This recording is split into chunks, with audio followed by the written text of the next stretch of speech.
नमस्कार दोस्तों, स्वागत है आपका मेरे चैनल पर। आज हम बात करेंगे सुप्रीम कोर्ट के एक ऐतिहासिक निर्णय पर। क्या आप जानते हो कि भारत में एक ऐसा केस है जो 6 साल की मेहनत को एक दिन में मिटा सकता है।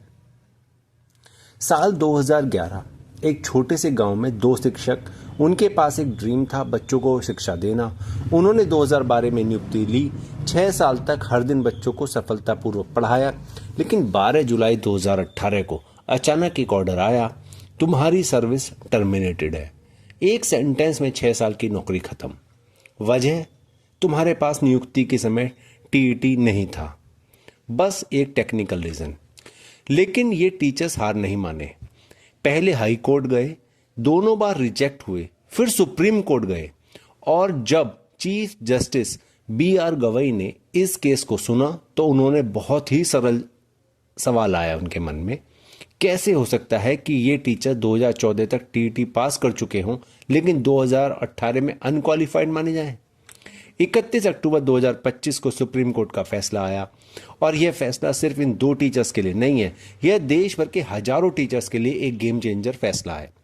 आज मैं आपको बताऊंगा Umakant versus state of UP का पूरा केस, वह लॉजिक जो हाई कोर्ट मिस कर गया और वह सुप्रीम कोर्ट के फैसले के पीछे की जीनियस रीजनिंग। तो चलिए शुरू करते हैं वीडियो। इस केस के बारे में जानते हैं। यह केस सुना गया सुप्रीम कोर्ट ऑफ इंडिया में। Civil appeal number 2025। डिसीजन हुआ है इसका 31 अक्टूबर 2025। जजेस थे chief justice BR Gavai, CJI justice K Vinod Chandran. Case reference है 2025 INC 1273। केस का नाम और पक्षकार को जानते हैं। अपीलकर्ता थे उमाकांत एंड अनदर, दो शिक्षक। प्रतिवादी state of UP and others. Court journey, writ A number 17951 of 2018, original writ petition. Allahabad high court single जज 12 मार्च 2024, इनकी writ dismiss. Allahabad high court division bench 1 मई 2024 डिसमिस। सुप्रीम कोर्ट 31 अक्टूबर 2025, इनकी रिट अलाउड हो गई। School और पृष्ठभूमि के बारे में जानते हैं। Jwala Prasad Tiwari junior high school, स्थान बहुती, कानपुर नगर, यूपी। रिक्रूटमेंट प्रोसेस था 2011। एडवर्टाइजमेंट हुआ 3 जुलाई 2011, 4 सहायक शिक्षक के पद। सिलेक्शन 13 मार्च 2012, उमाकांत और साथी चयनित। ज्वाइनिंग हुई इनकी 17 मार्च 2012, स्कूल में काम शुरू। सब कुछ सही तरीके से था, टीचर्स ने अपना काम शुरू कर दिया। टीईटी क्या है और कब आया? टीईटी यानी टीचर एलिजिबिलिटी टेस्ट, शिक्षक बनने के लिए एक अनिवार्य परीक्षा। NCT नोटिफिकेशन 23 अगस्त 2010, राष्ट्रीय स्तर पर शुरुआत। यूपी में पहली बार 13 नवंबर 2011, उत्तर प्रदेश में टेट। नियुक्ति के समय टेट परीक्षा भी नई थी। टीचर्स ने टेट पास किया। अपीलेंट जो 2 नंबर थे उन्होंने 25 नवंबर 2011 नियुक्ति से पहले ही पास कर लिया। अपीलेंट 1 24 मई 2014 नियुक्ति के बाद पास कर लिया। RTE एक्ट कानून क्या कहता है? RTE एक्ट 2009 शिक्षा का अधिकार अधिनियम, हर बच्चे को मुफ्त शिक्षा पाने का अधिकार। सेक्शन 23 टीचर्स की योग्यता, शिक्षकों के पास निर्धारित योग्यता होनी चाहिए। पुरानी शर्त, नियुक्ति के समय टीईटी होना जरूरी। समस्या, पुराने टीचर्स के पास टीईटी नहीं था क्योंकि टीईटी तो बाद में शुरू हुई थी। RTE एक्ट अमेंडमेंट 2017, 9 अगस्त 2017 को अमेंडमेंट की तारीख है। नई डेडलाइन थी 31 मार्च 2019, 4 साल की एक्सटेंडेड डेडलाइन। पुराने टीचर्स को मौका, शर्त ये थी कि 31 मार्च 2015 को नियुक्त हो। शर्त 2 तो 31 मार्च 2019 तक टेट पास कर लो। मकसद टीचर्स को क्वालिफाइड बनाना, निकालना नहीं। यह बहुत ह्यूमैनिटेरियन अप्रोच था। पुराने टीचर्स को एक और मौका देना था, उन्हें निकालना नहीं। टाइमलाइन क्या हुआ, कब हुआ? 13 नवंबर 2011 टीईटी पहली बार यूपी में। 17 मार्च 2012 टीचर्स नियुक्त हुए। 25 नवंबर 2011 टीचर्स नंबर 2 ने टेट पास कर लिया। 24 मई 2014 टीचर्स 1 ने टेट पास किया। 31 मार्च 2019 डेडलाइन अभी बाकी था। 12 जुलाई 2018 सर्विस टर्मिनेशन ऑर्डर। आइए टाइमलाइन देखते हैं। 17 मार्च 2012 को टीचर्स नियुक्त हुए। नवंबर 2011 और मई 2014 तक दोनों ने टीईटी पास कर लिया और सब कुछ सही था। डेडलाइन तो 31 मार्च 2019 थी, लेकिन 12 जुलाई 2018 को अचानक क्या हुआ? BSA बेसिक शिक्षा अधिकारी ने एक ऑर्डर निकाल दिया, तुम्हारी सर्विस समाप्त, यानी 2018 में ही उन्हें निकाल दिया गया। सेवा समाप्ति का कारण टर्मिनेशन डेट थी 12 जुलाई 2018। ऑर्डर हुआ बेसिक शिक्षा अधिकारी बीएसए कानपुर। रीजन नियुक्ति के समय टीईटी क्वालिफिकेशन नहीं थी। लॉजिक टीचर्स टीईटी पास कर चुके थे, डेडलाइन 31 मार्च 2019 अभी बाकी थी, तो फिर क्यों निकाला गया। अब आता है मुख्य सवाल। 12 जुलाई 2018 को बीएसए ने एक ऑर्डर निकाला। इसमें कहा गया तुम्हारी सर्विस समाप्त की जा रही है क्योंकि नियुक्ति के समय तुम्हारे पास टीईटी नहीं था। लेकिन यह तर्क पूरी तरह गलत था। क्यों? क्योंकि ये टीचर्स पहले ही टीईटी पास कर चुके थे। अमेंडमेंट ने डेडलाइन 31 मार्च 2019 दी थी, तो 2018 में क्यों निकाल दिया गया। हाई कोर्ट भी इसमें गलत पड़ गया। Writ petition number 17/1951 of 2018 single जज 12 मार्च 2024 इनकी रिट डिसमिस हो गई। ये डिवीजन बेंच में गए 1 मई 2024 को, वहां भी इनकी रिट डिसमिस हो गई।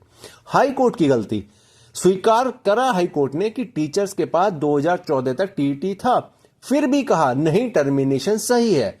लॉजिक जो था कि नियुक्ति के समय नहीं था तो चलो। टीचर्स हाईकोर्ट गए। इलाहाबाद हाईकोर्ट के सिंगल जज ने 12 मार्च 2024 को फैसला सुनाया, पिटीशन डिसमिस।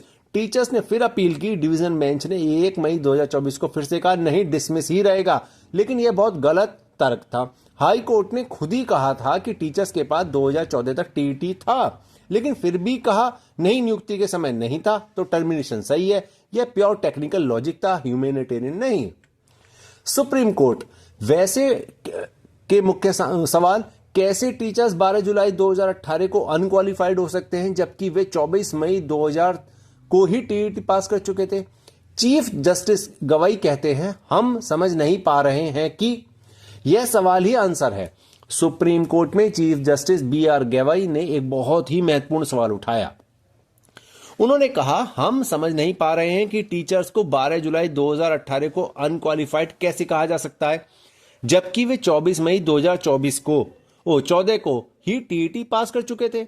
दूसरे शब्दों में यह तो प्योर लॉजिक की बात है। अगर डेडलाइन 31 मार्च 2019 की थी और टीचर्स ने 2014 तक क्वालिफाई कर लिया था तो फिर 2018 में निकालने का क्या कारण हो सकता है। सुप्रीम कोर्ट की रीजनिंग, मुख्य तर्क, अमेंडमेंट का उद्देश्य क्या था? टीचर्स को निकालना? नहीं। टीचर्स को क्वालिफाइड बनाना? हां, यह अमेंडमेंट का उद्देश्य था। हाई कोर्ट की क्या गलती थी? टेक्निकल रूल को फॉलो किया, केवल नियम देखा, कानून के स्पिरिट को इग्नोर किया, उद्देश्य भूल गए। सुप्रीम कोर्ट का निष्कर्ष, टर्मिनेशन ऑर्डर में एकमात्र कारण टीईटी, कोई अन्य कारण नहीं है। टीचर्स की कंपिटेंस पर कोई सवाल नहीं है। सुप्रीम कोर्ट का मेन पॉइंट यह था आरटी एक्ट 2017 अमेंडमेंट का उद्देश्य क्या था? क्या यह टीचर्स को निकालने के लिए था? नहीं, यह तो उन्हें योग्य बनाने के लिए था। यह एक ह्यूमैनिटेरियन अप्रोच था। लेकिन हाई कोर्ट ने टेक्निकल रूल को देखा जबकि कानून के स्पिरिट को भूल गया। सुप्रीम कोर्ट ने कहा टर्मिनेशन ऑर्डर में केवल एक कारण था, टीईटी नहीं था, कोई अन्य कारण नहीं। टीचर अच्छे से पढ़ा रहे थे, परफॉर्मेंस सही था, कोई डिस्क्वालिफाइंग फैक्टर नहीं था। सुप्रीम कोर्ट का फाइनल ऑर्डर जिसमें कि टीचर्स की विजय हुई। हाई कोर्ट के दोनों जजमेंट कैंसिल हुए। बीएसए का टर्मिनेशन ऑर्डर कैंसिल हुआ। टीचर्स को तुरंत फिर से नियुक्त करो, इमीडिएट रेस्ट्रिनेंट। सेवा की कंटिन्यूटी के साथ सर्विस कंटिन्यूटी मेंटेन रही, कोई सर्विस ब्रेक नहीं हुई। पूरी सीनियरिटी के साथ फुल सीनियरिटी रेस्टोर्ड हुई, सभी कॉन्सिक्वेंशियल बेनिफिट के साथ, लीव, प्रमोशन आदि। लेकिन बैक वेजेस नहीं दिए जाएंगे। जो पैसे 2018-2025 में खो गए वह नहीं मिलेंगे।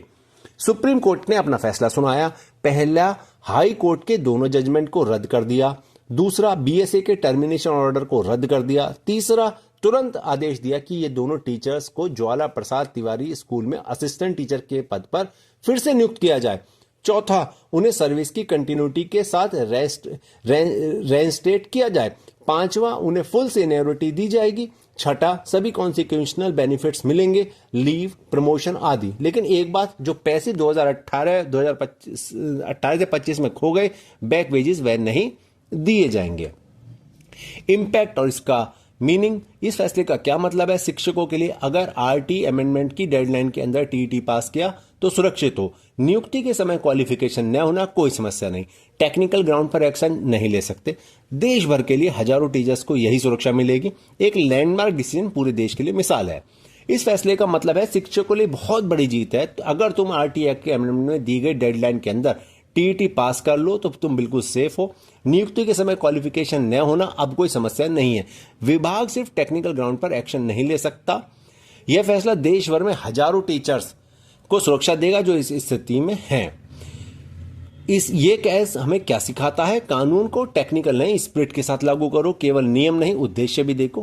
ह्यूमैनिटेरियन वैल्यूज को मत भूलो। मानवीय दृष्टिकोण जरूरी है। एक्सपीरियंस प्रोफेशनल्स को प्रोटेक्ट करना जरूरी है। अनुभवी लोगों का सम्मान करो। सुप्रीम कोर्ट के फैसले हजारों लोगों को प्रभावित करते हैं। एक फैसला हजारों जिंदगियां।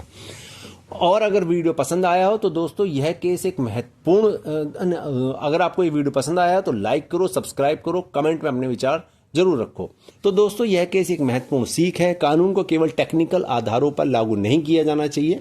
जब कोई ह्यूमैनिटेरियन कानून बनाया जाता है तो उसके पीछे की स्पिरिट को समझना जरूरी है। अगर 6 साल तक टीचर्स अच्छे से काम कर रहे हैं तो उन्हें सिर्फ एक टेक्निकल रीजन से निकालना गलत है। चीफ जस्टिस गवाई का यह फैसला एक लैंडमार्क फैसला है।